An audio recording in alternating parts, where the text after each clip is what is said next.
Hello friends, welcome. कैसे हैं आप सभी? वेलकम है आपका ऑनलाइन जीएस स्टडी चैनल पर। आज हम करने वाले हैं एमजीपी 4 का नेक्स्ट पार्ट, जिसमें हम बताएंगे आपको फांसीवाद क्या है।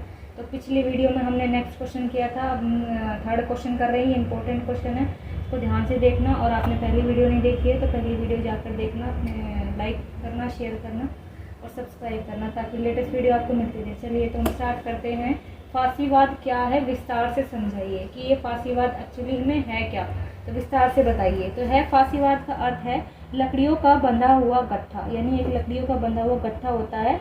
इसकी लकड़ियों के साथ एक कुल्हाड़ी भी रखी जाती है। इसमें जो सिंबल क्या दिया गया है कि लकड़ियों का गट्ठा का मतलब है एकता का प्रतीक, तथा कुल्हाड़ी का मतलब है राष्ट्रीय शक्ति का प्रतीक। इन दोनों को कंबाइन किया गया है। इस तरीके से इनको एग्जाम्पल के तौर पर बताया गया है। उदारवादी जो है, इसमें जो ये फांसीवाद है, ये उदारवादी का विरोध करते थे, यानी खुले विचारों वाले जो लोग होते थे, जो स्वतंत्र रहना चाहते थे, उन लोगों का ये फांसीवाद वाले विरोध करते थे। बल्कि ये उग्र राष्ट्रवाद, युद्धवाद, पूंजीवाद, सर्वसत्ता अधिकारवाद का समर्थन करते थे। ये केवल राज्य को शक्तिशाली बनाने का ही समर्थन करते थे। इसलिए ये कहते हैं कि हम समय के अनुसार कुलीनतंत्री भी हैं और लोकतंत्री भी हैं, रूढ़िवादी भी हैं, क्रांतिकारी भी हैं और नियमवादी भी हैं और नियम विरोधी भी हैं। इसकी दृष्टि में राज्य ही भगवान है। तो ये मैंने आपको डेफिनेशन बताई अभी फांसीवाद की, ये डेफिनेशन क्या थी। अब आइए हम चलते हैं पॉइंट वाइज, इसको देख लेते हैं जो यहाँ पर लिखा हुआ है। फांसीवाद इटली में बेनितो मुसोलिनी द्वारा संगठित फासियो डी क्रिस्टी कम्बेटिमो का राजनीतिक आंदोलन था। इसका जो समर्थन था मुसोलिनी था, जिसने इसको बनाया था, जो मार्च 1919 में शुरू हुआ था। मूल रूप से ये आंदोलन जो है समाजवाद या साम्यवाद के विरुद्ध नहीं, यानी कि समाजवाद और साम्यवाद कौन लोग होते हैं, जो पैसे वाले होते हैं, थोड़े से अच्छे होते हैं, तो उनके विरोध में तो ये नहीं था, किंतु बल्कि ये उदारवाद के विरुद्ध था। यानी जो लोग स्वतंत्र रहना पसंद करते थे या जो उदारवाद के समर्थन लोग थे, उनके विरुद्ध था फांसीवाद। फांसीवाद व्यवस्था की संभावना ऐसे पूंजीवादी देशों में रहती थी जहाँ पर पूंजीवादी बर्जुआ जनवादी क्रांति के माध्यम से न आकर, बल्कि किसी भी प्रकार का क्रमिक प्रक्रिया से आया हो, यानी कि जनवादी क्रांति के माध्यम से वे पूंजीवादी सामने ना आए हों, बल्कि किसी भी प्रकार की क्रमिक प्रक्रिया कोई भी कार्य करते हुए सामने आ गए हों, जहां क्रांतिकारी भूमि का सुधार लागू नहीं हुआ, जहां पूंजीवाद का विकास ग्रामीण क्षेत्रों में इस प्रकार से हुआ कि वहां पर केवल सामंती ही शेष रह गए, बाकी लोग नहीं बचे।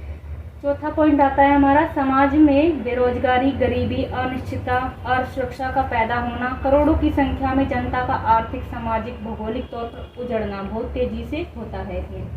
पांचवा पॉइंट है, फांसीवाद व्यवस्था का उभार सामाजिक जनवादियों की घृणित गद्दारी के कारण और कम्युनिस्टों की अकुशलता के कारण होता है। सिक्स पॉइंट आता है हमारा, प्रथम विश्व युद्ध के बाद अपने शुरुआती दिनों में फांसीवाद आंदोलन का लक्ष्य राष्ट्र की एकता और शक्ति में वृद्धि करना था। यानी कि शुरुआती तौर पर जब फांसीवाद आया था तो उनका था कि राष्ट्र की एकता बनी रहे हमारे और शक्ति में वृद्धि होती रहे। शुरुआती तौर पर उन्होंने ऐसा सोचा कि राष्ट्र को एकजुट रखा जाएंगे, अगर कोई भी मुसीबत आती है तो हम एकजुट हो जाएंगे, शक्ति का प्रयोग करेंगे।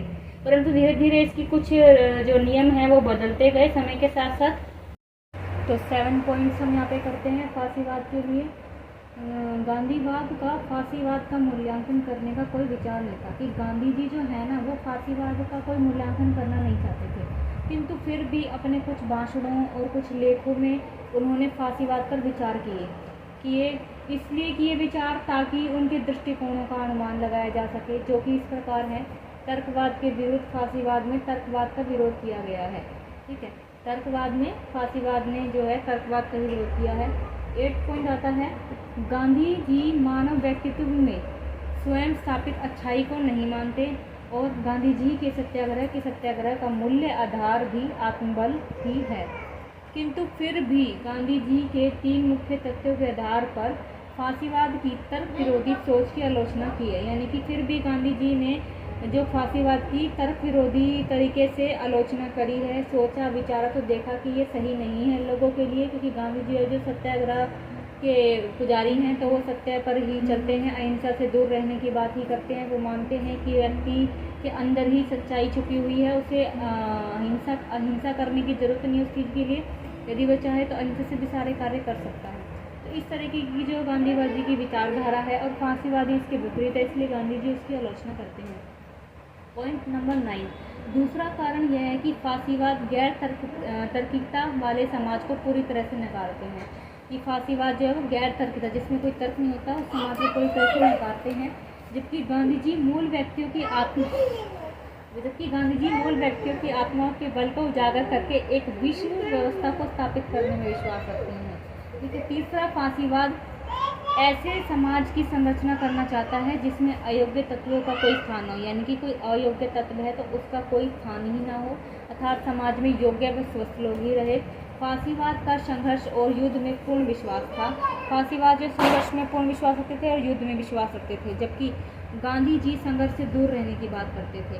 तो यही था फांसीवाद का पूरा डेफिनेशन, भी मैंने आपको स्टार्टिंग में बताया। पॉइंट वाइज मैंने इसके 10 पॉइंट्स करा दिए। देखिए, अगर आपका 10 नंबर का आता है तो भी यही ना, 15 नंबर का क्वेश्चन आता है तो भी यही ना था। इसको अच्छे से आप दोबारा से वीडियो देख लें, समझ लें, तो इससे आपको अच्छे से समझ में आ जाएगा।